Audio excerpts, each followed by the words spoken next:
Aujourd'hui, nous allons aborder le système d'information de l'entreprise, en regardant à la fois sa place dans la chaîne d'information que dans ses trois composantes. Alors, le système d'information, ou SI, comme on dit souvent, c'est bien plus qu'une simple affaire d'ordinateur. C'est le véritable système nerveux de l'organisation. C'est lui qui assure la cohérence de l'ensemble et qui permet à tout ce monde de fonctionner comme une seule et même entité.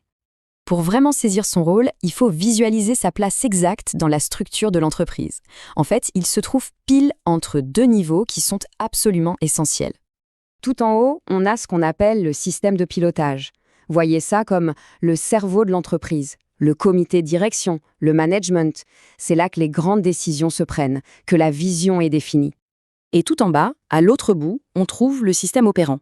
Là, c'est le corps, les usines, les commerciaux, le service client. C'est là que le travail se fait au jour le jour, que la valeur est créée. Et voilà comment tout ça s'articule. Le cerveau, le pilotage, envoie ses décisions stratégiques vers le bas.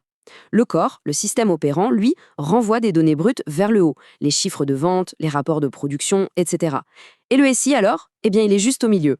C'est lui, le système nerveux. Il traduit la stratégie en instructions pour les opérations et il transforme les données du terrain en infos claires pour le cerveau. C'est un connecteur à double sens et il est vital.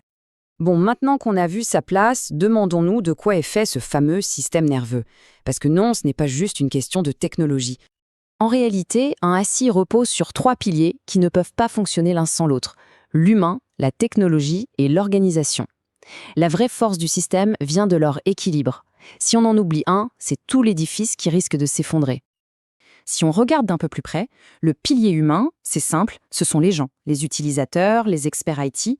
Le pilier technologique, c'est ce à quoi on pense tout de suite, les serveurs, les logiciels, les réseaux. Et enfin, le pilier organisationnel, tout aussi important, ce sont les processus, les procédures, bref, les règles du jeu qui dictent comment l'info circule. Maintenant, ce qui est vraiment intéressant, c'est que l'équilibre entre ces trois piliers, eh bien, il n'est pas tout le même partout. Ça dépend énormément de la taille de l'organisation.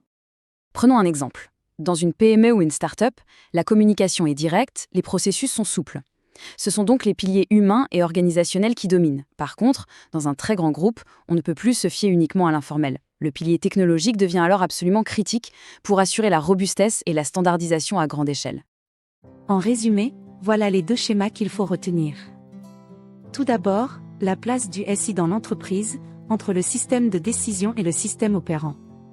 Et ensuite, les trois composantes du SI, humaine, technologique et organisationnelle. Bon courage et à bientôt. Retrouve tous les clips sur www.3minutes.online ou sur YouTube.